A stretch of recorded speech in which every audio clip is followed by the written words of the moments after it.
All right, everybody. We have Facebook, we have LinkedIn, we have YouTube here on this screen. I cannot see you guys from Facebook, LinkedIn, YouTube unless you comment. So make sure if you want to participate in the discussion, if you need help, if you need any coaching, make sure that you leave a comment so I can see you. Hey, Yolanda. So then we have Instagram over here. Instagram, same thing. 30 minutes. We're going to get into this is the third chapter from Atomic Habits. For those of you that haven't joined us, we're learning how to not only create better habits, but the science behind creating better habits and having them stick so that we can actually create change in our life. So we have Instagram here. Those of you on Instagram, make sure that you comment, or if you have any questions about anything related to creating habits and getting them to stick and making changes, and not getting discouraged, not getting down on yourself, understanding what it truly takes to make this change, then you really want to pay attention to this daily live stream that I'm doing Monday through Friday from 7 p.m. to about 7:30. We're just going through the book Atomic Habits. I love this book because there's a lot of you that struggle with not only starting, having the confidence to start something new, but also not getting discouraged or giving up on yourself in order to keep the momentum going. I see there's a few people on YouTube. Say hi if you, I can't see who you are unless you comment. I think Facebook, I see somebody as well. And then Sweeting, Tangela, thank you for joining us. We start right at 7, so we have maybe about a few seconds left. While we're waiting for that, those of you that are new to this live stream, you will want to go back and listen, because for those of you that have ever tried to attempt something and you've been putting like your heart and soul into accomplishing something, and then what happens is you get burned out or you get frustrated because all the energy that you put into the change, you're not seeing the rewards of your hard work, then you want to understand a little bit about why that happens. I think that if you start to really understand how these things work in your life, it'll make it much easier for you to not give up on yourself in these times where you're trying to create long-lasting changes. And a lot of the ladies, when we talked about that, it was a very eye-opening moment for them because they didn't understand what happens underneath the surface when you're pouring your heart or energy into something but you don't see the results. So I don't want you to give up on yourself. I don't want you to get discouraged. I want you to finish off 2021 strong. So that is why we are studying this book. It's one of the best books on changing your habits and getting out of these negative cycles that you find yourself in. So let's get started. It is 7 o'clock. Other thing that I want to mention really quickly before we get started, I put together a resource for you. So depending on what platform you're watching from, you can look in the description box. There will be a link to all of the replays that we did this week, as well as I put together some ebook resources, some sources to help keep you motivated and stay on track as you try to accomplish your goal, things that help you stay the distance. And then I think there's also another additional playlist for you for more tips and tricks on how you cannot get discouraged and not give up on yourself when you're trying to make a change. So in the description box, depending on where you're looking at this video, you're going to find a link to that totally free compilation of resources. Hey, Liz, Angela, and Raven. All right, so today we're moving into chapter 3, and chapter 3 is on how to build better habits in 4 simple steps. So we're starting to get down not only into the why we have these better habits, or the why behind the habits, but now how can we create these habits that are going to create change and be changes that are going to last. So we already know that a habit is a behavior that has been repeated enough times to become automatic. So what usually happens is there's a feedback loop that occurs where as human beings, we will do something, maybe we'll fail, we'll check, we'll adjust, and then we'll try differently until we get the desirable reward or the desirable results. That happens in science. And if you start to look at your life scientifically, it'll also help you to not be so scared or discouraged or think that you have to be perfect or not fail when you're trying new things. That's how we all learn new things. Think about riding a bike. Think about little kids as they learn to walk. You try, you stumble or fail, and then you learn how to check and adjust, and then you try it differently based on your assessments. That is how things work. Whenever you face a problem repeatedly, he says, your brain begins to automate the process of solving it. And so you have to understand that your habits, your actions, based on your thoughts, your beliefs, and your feelings are just a series of automatic solutions that solve the problems and the stressors that you face frequently.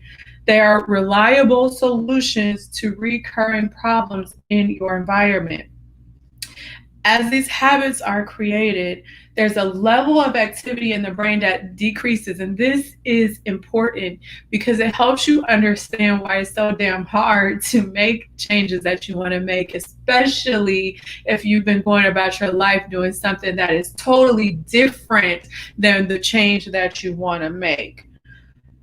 You can learn to lock in on cues and you can predict success and tune everything else out, but eventually what happens is these actions, you try, you fail, you adjust, you learn, you get the desired result, even though it may not be what you want now here in your life.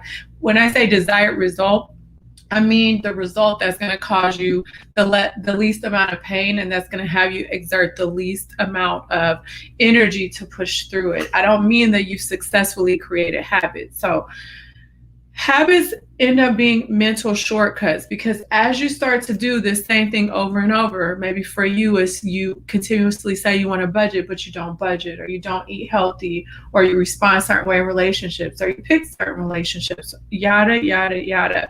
What happens is you start to create pathways in your brain that make it easier for you to consistently choose the same habits and behaviors over and over again. And the reason why the brain does that is because it has to look and integrate thousands of little messages in our environment, from sound, from the way things smell, touch, all of that stuff, keeping our heartbeat going, keeping our blood pumping, all of these things. So the brain wants to be as efficient as possible on everything that it does. So as you have started to develop these negative thought loops, these negative actions that you're trying to now change through developing new habits, you have to understand that what you've created by how you have responded and reacted in life up until now is a series of actions and beliefs and thoughts that you've now made automatic to give your brain shortcuts so that it can focus on something else. These habits that you create in your life then reduce the cognitive load that you have on your brain. Hey, Robert and Rio Rama. It reduces this load on your brain so that you can free up the mental capacity and allocate your attention to other tasks. So remember, the brain wants to be as efficient as possible, even if it's positive or negative. Let me tell you why this is important. It's important because we need to understand the 4 things that he's going to tell us in order to create habits more easily. But it's also important to understand because a lot of times people say that staying disciplined is hard. And being a disciplined person is not hard. I want you guys to learn how to shift your perspective in the way that you communicate when it comes to having self-discipline. Because truly, if you think about, we've been talking about a 90-day goal, right? If you have your 90-day goal in mind and you can think of 3 things that you need to focus on to take you closer to achieving this 90-day goal, and you start to do those 3 things above all else, what you're going to, just think about it. Success is much, much more easy than you make it out to be. If you focus on 3 tasks daily that are going to get you towards your goal, success does not have to be that hard. It's just a matter of doing those 3 things over and over again. But people make it harder than it has to be. And when you start to build in the systems, like I think we talked about on day 2, what you will realize is that when you are doing these things automatically and they start to become habits, being a successful person can become a habit for you. It can become a character trait for you. It can become a part of you just as easily as any of the other traits that you're trying to get rid of can become for you. But you have to understand that there is some habit formation that needs to take place in order for you to shift something from you consciously doing it until it becomes more unconscious. So some people wonder about the benefits of habits, right? And this is an excuse that people make, and I want you to see if you make this excuse in your own life. Some people still wonder about the benefits of habits, especially disciplined habits, right? Like people that eat right, people that go to the gym, people that stick to a routine or a to-do list, people that stick to a budget. A lot of people self-sabotage, and I hope you're not one of these people that thinks that by creating habits, you will have a dull life. Reframe that. Again, if you are spending the minimal amount of time on the things that are going to get you the maximum results in your life, what does that mean? It frees you up to have more time to do fun stuff. If you only have to do 3 things a day for your 90-day goal and you do them, you focus on them, you get them done right, you do them to the best of your ability, you have all freaking day else to do whatever it is that you want to do. So in all actuality, if you are not hitting your goals, if you are not staying on track, it's not a matter of you not having enough time. It's you not prioritizing the key things that you're going to have to do in order for you to create success in your life. And in fact, by you not doing that, you are restricting your freedom because you're spending your most precious resource on a whole bunch of other things other than the things that are going to help you tap into your power and live your fullest potential. Habits don't restrict potential. When you develop habits, especially habits that are good for you, habits that are moving you towards your goal, you're actually creating freedom in your life. You're creating freedom because you can be more efficient in the things that you focus your energy on physically, spiritually, but also we talked about that mental pathway where things start to get more efficient because you hardwire your brain to automatically do the things that you want it to do. And depending on what you choose, right? We talked about this yesterday. You're either going to make a vote for the thing that you want every time you make a decision, every time you make a thought, every time you behave in a certain way, or you're going to be going against that which you want to accomplish. He says, when you have your habits dialed in and the basics of life are handled and done, your mind is free to focus on new challenges to master the next set of problems. Building habits in the present allows you to do more of what you want in the future. You guys, this is powerful. Do you understand that? Give me a heart, give me a comment if you're getting this. If you want me to explain it a different way, let me know.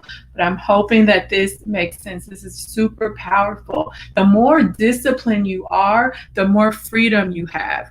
Disciplined people are not trying to sit around thinking about how they're going to pay their bills, how they're going to lose weight, why they can't do this or why they can't do that, because they already have systems in place that help them to be successful in that way. So people that have habits in place that support their goals end up having more time to think about, how can I plan a vacation?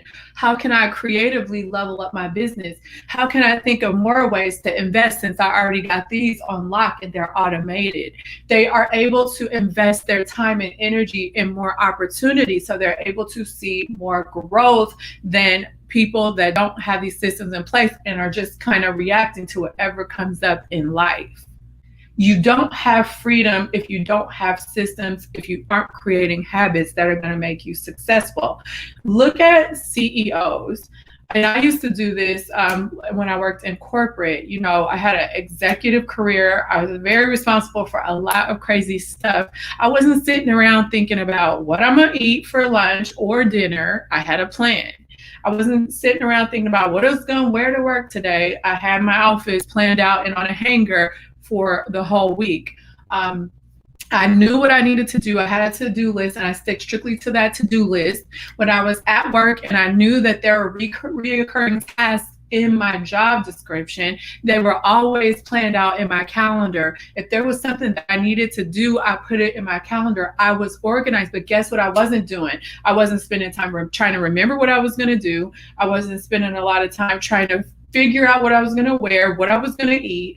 I was free. It freed me up. So I was always able to get what I needed to get done, but then have this creative energy and this time to better myself, whether that was reading a book, taking a class, or having fun. I could relax. I could enjoy myself. I could put my feet up because I knew that I had created systems and structures in my life to support me. You're going to see it in people like Steve Jobs. Wore the same thing every day. CEOs are not spending time trying to figure out little piddly stuff like that. You want to spend your time on things that are going to better your life, and things that are going to make you more creative, so you're able to recognize more opportunities in your life. And so you have to learn that you reframe what habits are by defining them as something that is going to give you more freedom in your life, even down to morning routines. I have a book that Greg and I read, and it's about the daily habits of artists, and a lot of them do the same. They did the same thing every day. Now, some of you are going to think, well, that makes their life dull, but no, they got done with their work in about 2 to 3 hours, and the rest of the time they were doing whatever they wanted to do because they had systems in place that were so automated and so efficient. They were on lock. They got them done. The rest of the day was theirs, and it was free. So think of how you creating a system where you have 3 things that are going to feed into what it is that you're trying to accomplish is going to help you not only automate that process eventually, but also cause you to have actually more freedom in life, to enjoy life a little bit more than you probably do right now, stressing out and being overwhelmed about making changes, or being stuck in these negative mindset loops, or putting energy into something and then fizzling out before you see the results, and giving up on yourself time and time again.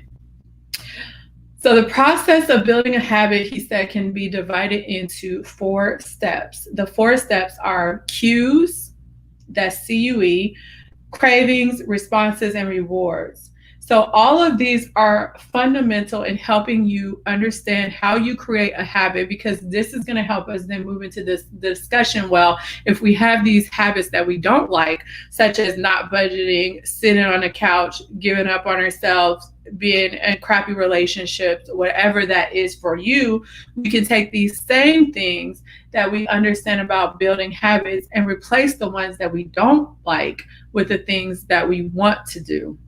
So a cue is how you initiate a behavior. And so it triggers your brain to initiate a behavior. And that could be, you might be hungry, you might need water, it could be something simple as that. But it can also be just anything that causes you to act. So the first part of creating a change is a cue. You need something that's going to cue you into action or thinking.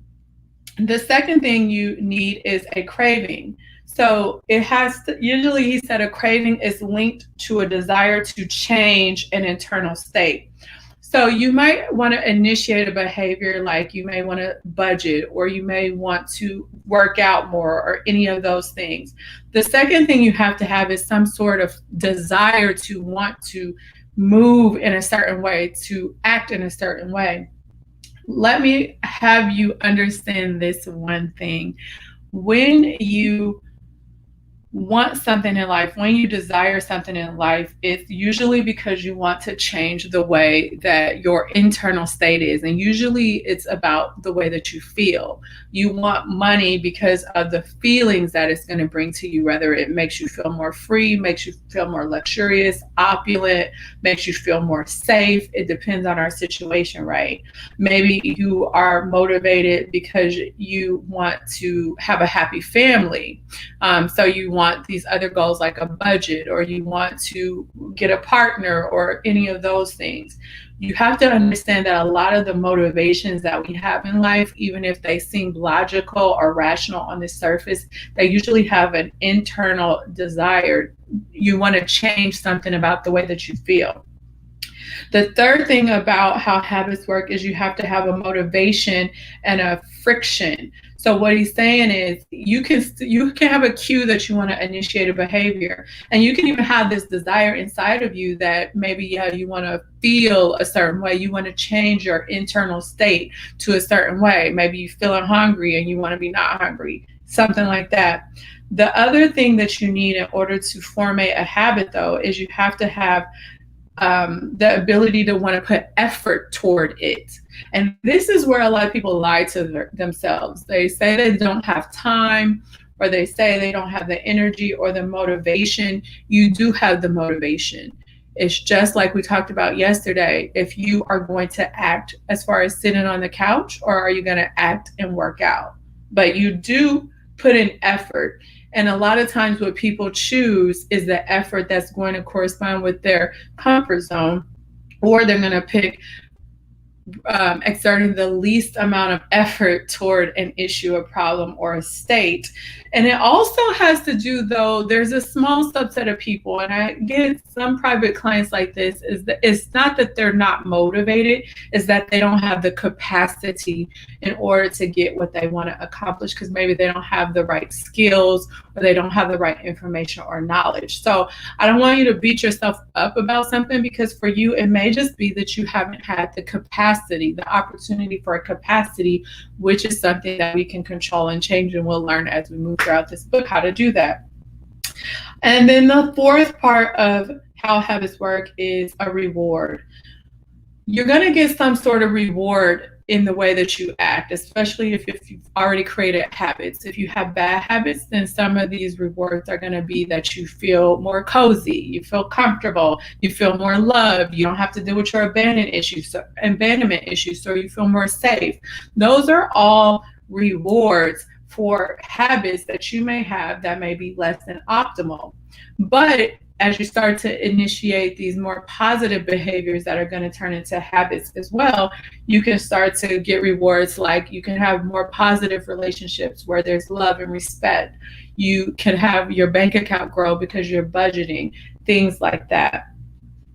The four parts of how habits work, the cues, the cravings, the response, and the reward, is a feedback loop called a habit loop. And it is ultimately what makes actions become automatic. You need all four of those parts in order to start to change a habit. Hey, Rotunda. So what that means is you have to have some sort of cue that's going to want you to initiate a behavior. Why is it that you want to do something? Why is it that you want to change? And you have to kind of have that desire, that craving, right? Like we talked about, changing some sort of internal state, which is usually a feeling or a thought. And then you have to have that motivation and that friction point to where you're willing to exude the effort, you're willing to extend, you're willing to put forth the effort needed to actually get something accomplished and act, as well as the capacity to act, especially again if you're moving into better habits. And then you need a reward. A reward is just going to show you something that's going to give you your desired result. And a lot of times the rewards that people are looking for in their lives right now are rewards that are more negative, right? Because if you act a fool, if you behave, misbehave, if you manipulate, if you're dramatic, all of these things, then you're going to get some type of reward. It could be attention. Again, it could be not having to deal with abandonment issues because you stay in a crappy relationship. There's a multitude of reasons why we stay in things that are not good for us. But you also can use these same things to start to understand how, if you can bring these four elements into your life when you're creating better habits, how that could be optimal for you. So this was super scientific, super deep. So I'm going to stop right here, and I want to know, do you guys have any questions about what we talked about today, or even what we've talked about over the previous now 5 days since this lesson is over? Because we went through a lot of things. We've talked about, how you go through these plateaus, so you continuously give up on yourself. We've talked about how to actually create change in your life, and that comes with not trying to change behaviors. Do not focus on behaviors. That is so hard. It comes from you actually learning how to do identity shifting. And when you identity shift, that's the Mac Daddy that's going to have you be able to change a lot of other things. Hey, tracking Audrey. And then we also talked about more about the identity shifting and how you have to have processes in place in order to do this successfully versus trying to focus on these big outcomes that get you overwhelmed. And then when you don't see the results, you start to feel like you're failing, and then you give up on yourself because you get frustrated. The name of the book that we're going over in these book studies daily is called Atomic Habits, and it's by James Clear. And I'm just giving you the highlights of the book because I think it's one of the most powerful books for you to be able to understand habits and understand how to do change management in your own life so that you can have what it is that you want. For those of you that are just joining in, again, if you have questions, comments, concerns, or if you struggle with something when you're trying to make change and you want me to talk a little bit about it, go ahead and leave it in the comment box. What I am going to also briefly mention is that I created a list of resources for you all. We do these talks Monday through Friday from 7 to 7:30 p.m. Central Standard Time. So we will not be meeting over the weekend. However, I've put together, he has another ebook that kind of helps you understand more of what we're talking about here. That's totally free. And then I have an ebook on how you can learn to stay motivated and not get discouraged with yourself as you start to try to get this momentum going in your life and get motivated and have the confidence to move forward. And also a bunch of videos. So make sure when this is over, you guys look in the description box to sign up for that free resource to give you some more help with that. I don't see any questions today, so I'm gonna let you all go, and I will see you here same time, same place Monday. All right, I'll talk to you guys later. Bye.